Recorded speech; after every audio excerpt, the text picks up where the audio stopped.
right, we got stuff going on. This is not a normal look for you. Not that it's a bad look by any means. Pants. No, pants are usually part of the package here. But the glasses, although I've seen you with glasses before, these aren't just average everyday glasses, are they now? No, all of you are being video recorded right now as we speak. These glasses are magic. Yes. They do things. Explain. So Avery, my daughter, who's running my Instagram account and getting paid doing a great job of it, by the ridiculous way. amount of money for it. It's like a career already. So she's trying to do a new segment on Instagram called Point of View. So we're going to hand it out to players, be in huddles. Maybe if we're auspicious enough to do it in a game, that would be super weird. But it's very cool. And they're very swaggy, yes? Yes. Liars. No. Liars. No. And they are filming as we speak. They're live. Yeah. Yeah. It only goes for 60 seconds. So if I keep touching my eyes, because I have to keep turning it on. If anybody wants to say anything to the world right now, you're on camera right now. Cool, right? Yes. I love it. I mean, you too. It's kind of your Clark Kent vibe. Yes. Yeah. I think so. Cool stuff. So on a weekly basis, you get to hear from this guy in a variety of settings. Weekly update press conferences with local media, pre-game interviews with me on the radio, post-game press conferences and TV interviews, post-game radio with me and Mark Durant. But there's only one place and one time every week where he answers this question.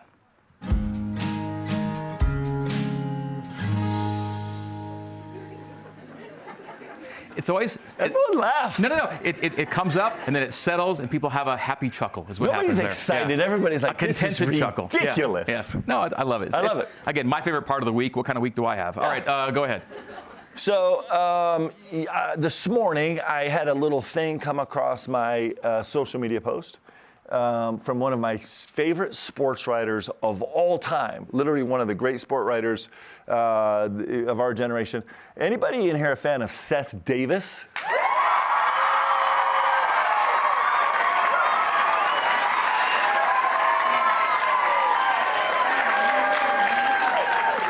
How about that? Big shout out to you, Seth, from the Cougs. So Seth had some unfortunate news here in the last several days, I guess a day or so.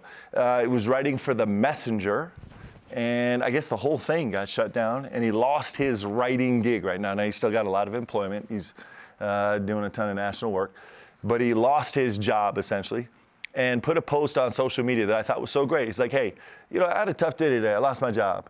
And so I have a lot of people reaching out to me right now, but if I could ask anything of all the people reaching out, it's like, I don't need anything, but I'd just like you to think about, just as you go through your daily life, just trying to find a way to be a little more kind. I thought it was awesome. Great reminder. Yeah. Not his best day, but on the day that wasn't his best day, he's like, hey, let's try and be a little more kind. And it reminded me of a bunch of stuff, which I could go on for hours about being kind. Several years ago when the great Coach Dave Rose, can we hear it for Coach Rose? Yeah.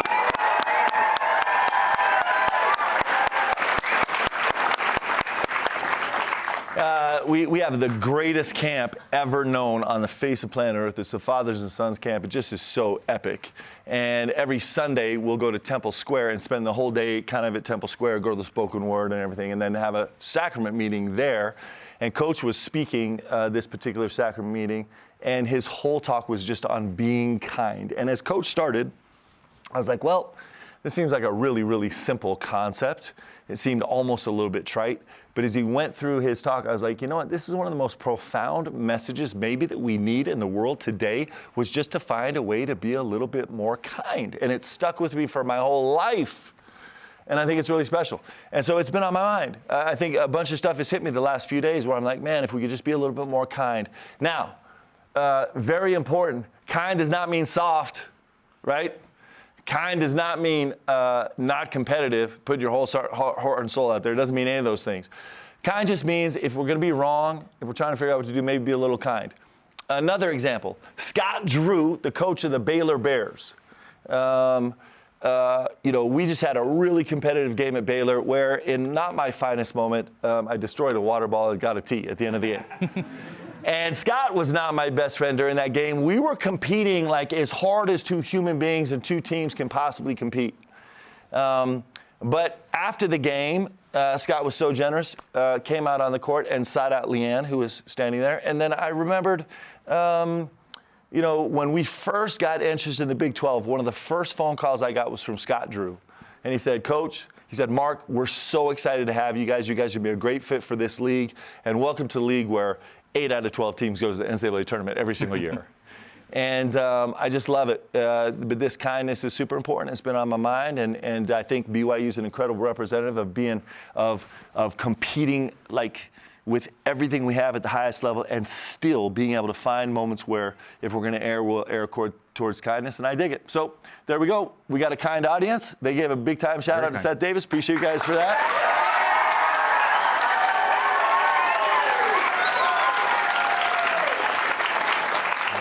And following on that theme, our player guest tonight, his company's name echoes the theme of kindness. His company's name is Default Happiness. Yes. Kind of in the same mold there. Yes, it is. Yeah. And Trey is one of the kindest person you'll ever meet. Every time we have a chance to have any type of interaction with, you know, for example, now we'll go to West Virginia. We fly out tomorrow, and we'll get there tomorrow evening, and then we'll go straight to the gym. We like to go smell the gym the night before the game, where there's no pressure. We just walk in the gym, kind of take in the lights, get up some shots, and we've started inviting, because we're getting to go to new venues. We've extended invitations to BYU fans in Morgantown, and so we assume that there will be a good showing tomorrow night. And Trey's the first guy to run out and say hi to every single person and sign every single autograph and teach every single 6-year-old how to spin a ball on his finger. He's a beautiful human being that way. Really, one of the cool things about being in the Big 12 is, albeit these same Friday night deals, and to be able to sit there and see so many BYU fans in the stands, on the floor with the guys, take a picture, sign an autograph.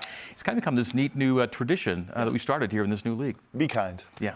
Okay, good start. Well, this has been a week without a midweek game for the first time this year in the Big 12. It was your bye week, let's call it.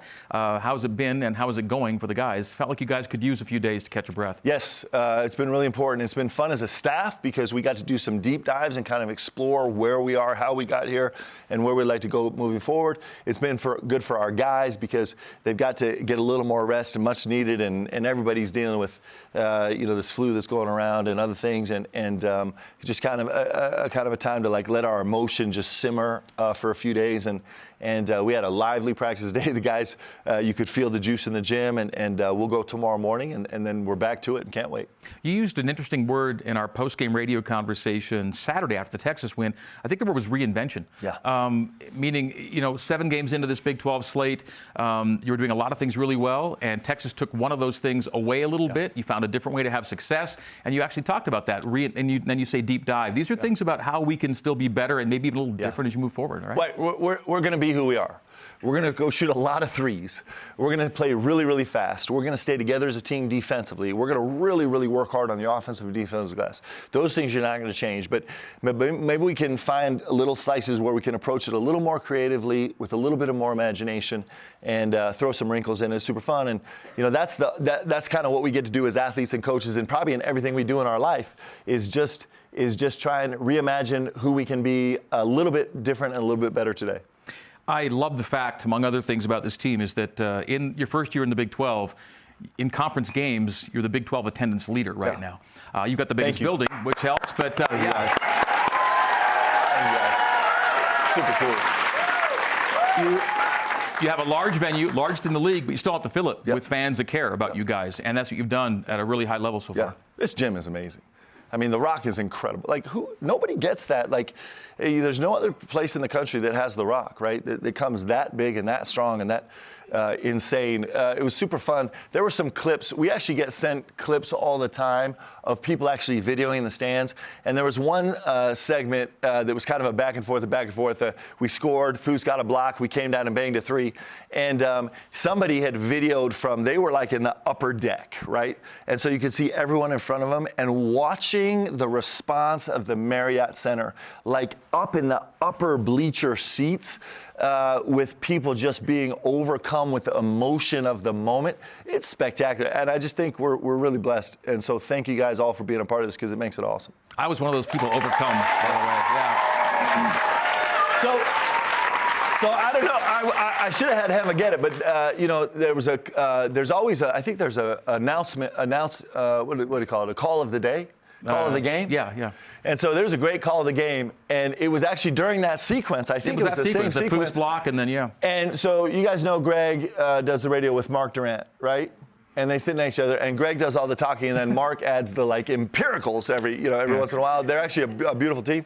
But like he took a beating in this 20-second clip. Mark must have punched him and pushed him in the arm like 10 times. It was fantastic. Yeah, Mark's been doing this a long time with me, and he's already kind of used to it. But he's the outlet for all my energy. And so whether he likes it or not, that arm of his gets kind of hammered on during the course of the game. But he's such a big guy, he barely notices me. But and let me say this, we're really blessed. I mean, nobody has Greg Wrubell, the voice of the Cougs, right? He's the best ever. No. But yep, I like it. Yep. Yes. But somehow Greg and Mark walk this really fine line that's super important where they are like the highest level professionals doing their job, and at the same time, like they are dying inside for the Cougs to be successful. And it's actually really fun to watch.